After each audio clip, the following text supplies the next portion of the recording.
유럽사의 거대한 흐름은 수많은 격변과 혁신의 순간들로 점철되어 있습니다. 고대 그리스의 민주주의 탄생과 알렉산더 대왕의 대정복, 로마 제국의 흥망, 중세의 십자군 전쟁과 흑사병, 프랑스 혁명과 나폴레옹의 등장, 그리고 세계대전까지. 이 모든 사건들은 유럽을 오늘의 모습으로 이끌었습니다. 각 시대를 관통한 굵직한 사건들은 단순한 과거의 이야기가 아니라 인류의 운명을 바꾼 결정적 순간들이었습니다. 유럽사의 파노라마는 수많은 전환점으로 가득하지만 그 시작에는 고대 그리스가 있었습니다. 민주주의의 씨앗이 뿌려지고 철학과 예술, 과학이 꽃피웠던 고대 그리스는 유럽 문명의 시작점이자 이후 수많은 제국과 사상에 영향을 끼친 원천이었습니다. 이제 그 찬란했던 고대 그리스의 이야기로 들어가 보겠습니다.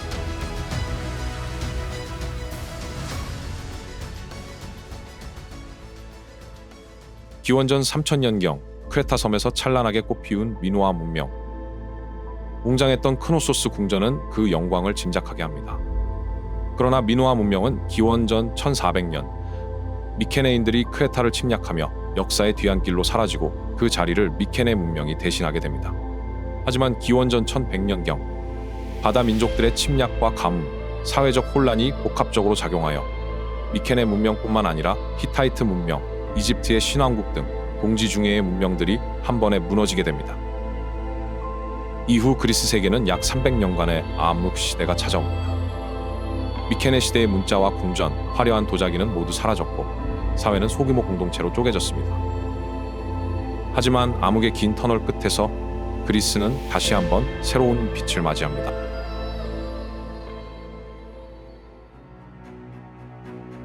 기원전 8세기 그리스의 암흑기가 끝나고 새로운 시대가 열립니다.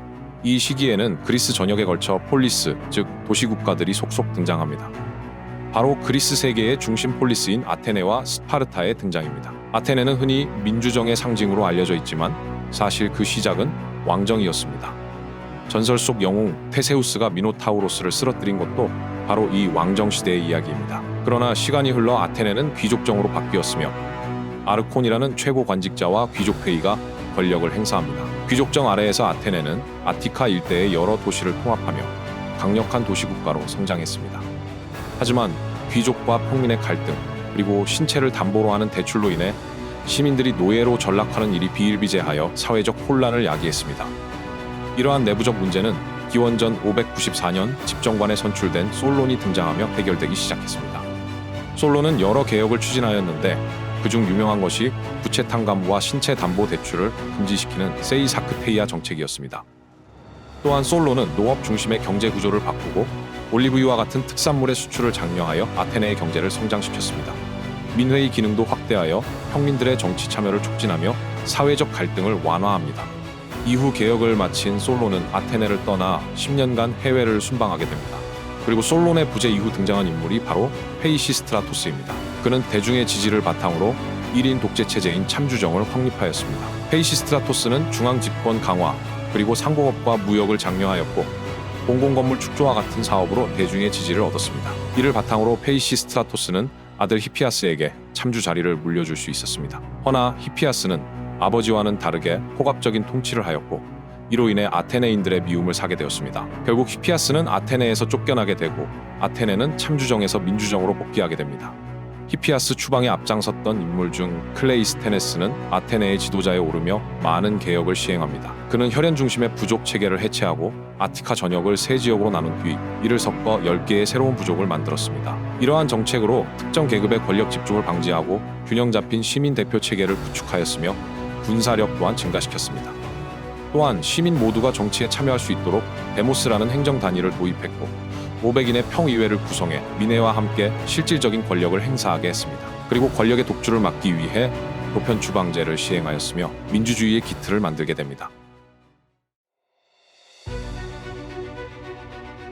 고대 그리스의 도시국가 폴리스들이 하나둘씩 성장하던 시기, 그 중에서도 스파르타는 아테네와는 전혀 다른 길을 걸었습니다. 아테네가 무역과 예술, 상공업을 장려하며 개방적이고 유연한 문화를 발전시켰다면 스파르타는 오직 힘과 규율 그리고 군사력의 모든 것을 건 도시였습니다. 스파르타의 기원은 약 기원전 1000년, 미케네 문명을 무너뜨린 도리아인들이 이 땅에 정착하면서 시작됩니다. 이들은 정복 민족답게 무력을 숭상했고 스파르타의 사회 역시 전사로서의 삶을 최고의 가치로 여겼습니다. 흥미롭게도 스파르타는 두 개의 마을이 합쳐져 만들어진 도시였기에 왕도 2명을 두는 독특한 체제를 유지했습니다. 이 두 왕은 서로를 견제하며 독재를 막기 위한 장치로 기능했습니다. 하지만 스파르타의 정치 구조는 내전과 혼란을 겪으며 위기에 처하기도 했습니다. 이때 등장한 인물이 바로 리쿠르고스. 그는 스파르타의 제도를 완전히 새롭게 바꾼 입법자이자 스파르타의 아버지로 불립니다. 리쿠르고스의 개혁은 철저한 평등과 절제를 바탕으로 했습니다. 7세가 되면 모든 소년들은 집을 떠나 혹독한 군사훈련, 아고개를 받으며 전사로 성장해야 했습니다. 시민들은 공동식당, 시시티아에서 함께 식사하며 단결을 다졌고 금화와 은화 대신 철화만을 사용해 사치와 부의 집중을 막았습니다. 심지어 주택과 의복, 가구까지도 모두 동일하게 제한해 완벽한 평등을 추구했습니다. 여성 역시 예외가 아니었습니다. 스파르타 여성들은 남성과 마찬가지로 체력 훈련을 받았고 상속권과 재산권도 동등하게 보장받았습니다. 강한 여성이 강한 전사를 낳는다는 믿음 아래 여성의 권리가 높았던 사회였습니다. 하지만 이 평등은 오직 스파르타 시민권자, 즉 스파르티아테아타이에게만 해당됐습니다. 전체 인구의 5에서 10%에 불과했던 이들은 정치와 군사를 독점했고 나머지 주민들은 페리오이코이와 노예 계급인 헤일로타이로 나뉘었습니다. 페리오이코이는 자유민이지만 참정권이 없었고 헤일로타이는 라코니아와 메세니아 등 정복당한 땅의 주민들로 토지에 묶여 농사를 지으며 극심한 억압을 받았습니다. 심지어 스파르타 소년들은 성인식을 위해 헤일로타이를 죽여야 할 만큼 이들에 대한 억압은 극에 달했습니다. 스파르타 시민들은 오로지 군사와 정치에만 전념했고 경제 활동은 모두 헤일로타이에게 맡겼습니다. 이처럼 소수의 시민이 다수를 지배하는 구조는 사회를 불안정하게 만들었고 헤일로타이의 반란이 끊이지 않았습니다.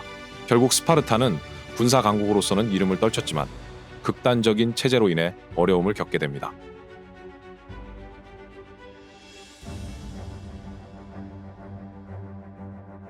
기원전 8세기 그리스 세계는 급격한 인구 증가와 한정된 토지, 그리고 새로운 무역의 기회를 찾아 바다로 눈을 돌리기 시작합니다. 바로 이 시기에 그리스인들은 지중해와 흑해 해안 곳곳에 수많은 식민 도시를 세우며 고대 세계에 그들의 흔적을 남기기 시작합니다. 이 식민 도시 건설은 단순히 본토의 지배를 확장하는 것이 아니라 새로운 독립 도시 국가의 탄생을 의미했습니다.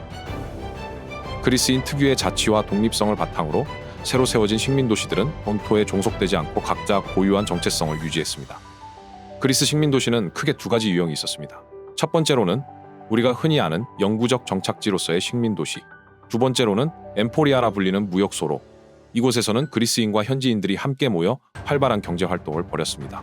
엠포리아는 상업 중심지로 다양한 민족과 문화가 교류하는 국제적인 무역의 장이었습니다. 가장 먼저 식민화가 시작된 곳은 시칠리아 섬이었습니다. 이곳에 세워진 대표적인 도시가 바로 시라쿠사였습니다.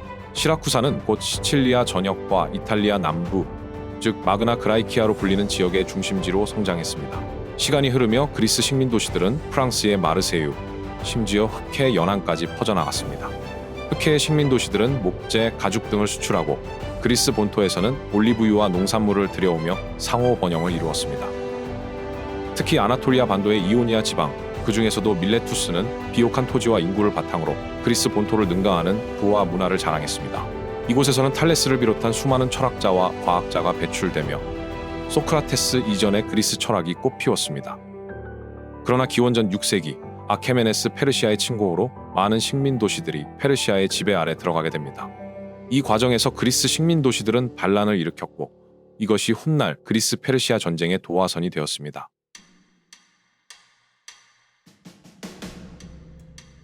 기원전 6세기 말 지중해 세계는 거대한 격변의 소용돌이 속으로 들어갑니다.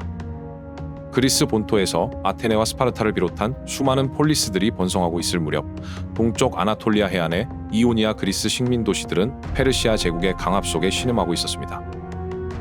기원전 499년 이오니아의 도시들은 더 이상 참지 못하고 페르시아의 압제에 맞서 반란을 일으킵니다. 페르시아가 세운 독재자들의 폭정에 대한 분노는 곧 들불처럼 번졌고 아테네와 에리트레아 같은 본토의 도시국가들까지 반란을 지원하며 사르디스의 페르시아 총독부를 불태우는 대담한 행동에 나섭니다.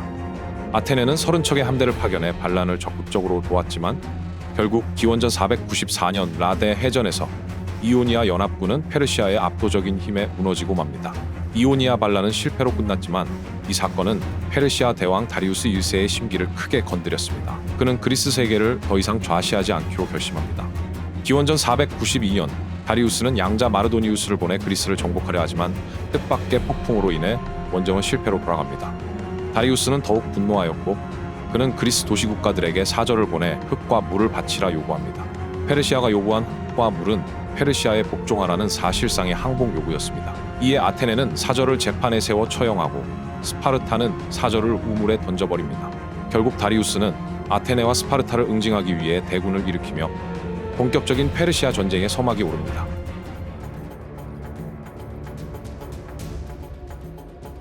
기원전 490년 페르시아 제국의 왕 다리우스 1세는 불타는 복수심으로 그리스 본토를 향해 대군을 파견합니다. 그 선봉에 선 것은 메디아 출신의 다티스와 아르타페르네스. 이들이 이끈 페르시아 함대는 무려 600척에 달했다고 전해집니다. 페르시아 대군은 킬리키아 해안에서 출항해 로도스와 사모스, 낙소스 섬을 차례로 공략하며 진군했습니다. 그리고 그리스 본토의 첫 목표였던 에레트리아를 무너뜨렸고 다음 목표인 아테네로 진군합니다. 페르시아 함대는 남쪽으로 방향을 틀어 아테네에서 25km 떨어진 마라톤에 상륙합니다. 당시 아테네는 상황이 좋지 않았습니다. 스파르타의 지원을 요청했지만 스파르타는 카르네이아 제전과 내란으로 인해 움직일 수 없었습니다. 결국 아테네는 인근 도시 플라타이아의 지원만을 받아 홀로 페르시아와 맞서야 했습니다. 기원전 490년 9월 12일 마라톤 평원에는 이른 아침부터 긴장감이 감돌았습니다. 동쪽 해안에는 수적으로 우세한 페르시아군이 진을 치고 있었고 서쪽 언덕에는 아테네와 플라타이아의 연합군이 조용히 진을 구축하고 있었습니다. 아테네군은 약 1만 명, 페르시아군은 1만 5천 명에서 2만 명에 달하는 병력이었습니다. 며칠 동안 양군은 서로를 견제하며 대치하였습니다. 원정군인 페르시아는 식량이 점차 고갈되어 가자 일부 병력을 배에 태워 아테네를 기습하려는 계획을 세웠습니다. 이 움직임을 포착한 아테네 총사령관 밀티아데스는 페르시아군의 병력이 줄어든 틈을 놓치지 않고 공격합니다. 아테네군은 팔랑크스 진영을 유지하면서 전열의 중앙을 얇게 하고 좌우익을 두텁게 배치하였습니다. 이는 페르시아군의 중앙을 유인해 포위하려는 전략이었습니다. 밀티아데스의 명령과 함께 아테네군은 일제히 평원으로 돌진하였습니다. 청동 갑옷과 투구, 방패와 창으로 무장한 그리스 중장보병들은 활과 경무장에 의존하던 페르시아군을 압도하였습니다. 특히 근거리 백병전에서는 페르시아의 군병이 힘을 쓰지 못했고 그리스군의 무거운 무장이 큰 위력을 발휘하였습니다. 전투 초반 아테네군의 중앙이 일부 밀리기도 했으나 두터운 좌우익이 페르시아군의 측면을 강하게 압박하였고 결국 페르시아군의 중앙과 우익이 붕괴되기 시작하였습니다. 포위된 페르시아군은 혼란에 빠져 도주하기 시작했고 많은 병력이 소택지와 해안가에서 몰살당하였습니다. 아테네군은 약 192명만이 전사하였으나 페르시아군은 6,400여 명이 전사하는 대패를 당하였습니다. 페르시아군의 잔여 병력은 함선으로 도주하였고 아테네군은 혹시 모를 공격에 대비하기 위해 30km를 달려 아테네로 복귀하였습니다. 이 일화가 바로 오늘날 마라톤의 기원이 되었습니다. 결국 이 전투로 아테네는 자유와 독립을 지켜내며 1차 페르시아 전쟁의 승자가 될 수 있었습니다.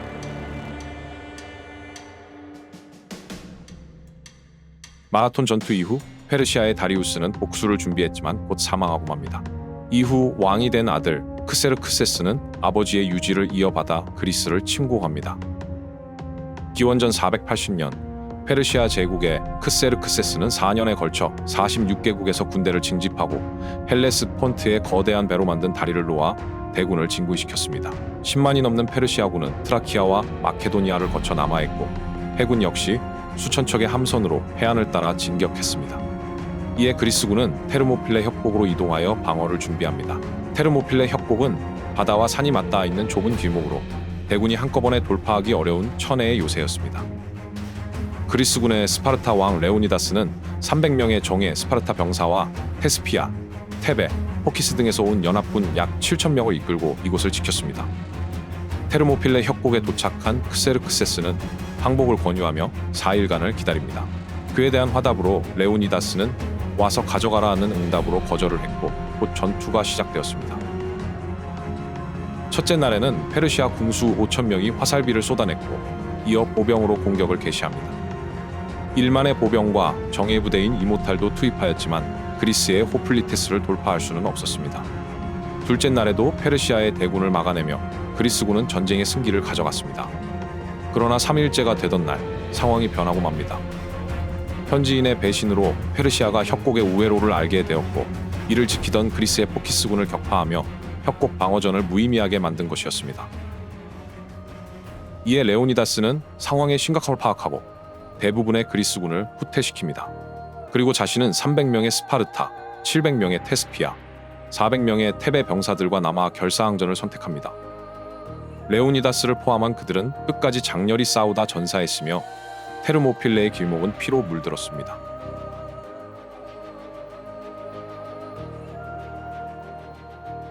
테르모필레 전투에서 레오니다스의 결사대가 장렬히 전사한 뒤 그리스 방어선은 무너졌습니다.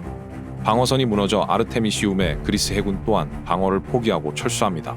전략적 거점이던 보이오티아와 아티카는 페르시아의 손에 넘어갔고 테스피아이와 플라타이아는 약탈과 화재로 폐허가 되었습니다. 거칠 것이 없었던 페르시아는 아테네 또한 점령하고 파르테논 신전을 불태웠습니다. 이후 페르시아는 빠르게 전쟁을 끝내기 위해 패전을 선택합니다. 모든 함대를 이끌고 펠로폰네소스를 향해 진군했고 그리스 해군 역시 마지막 승부를 위해 살라미스 해협에 집결합니다.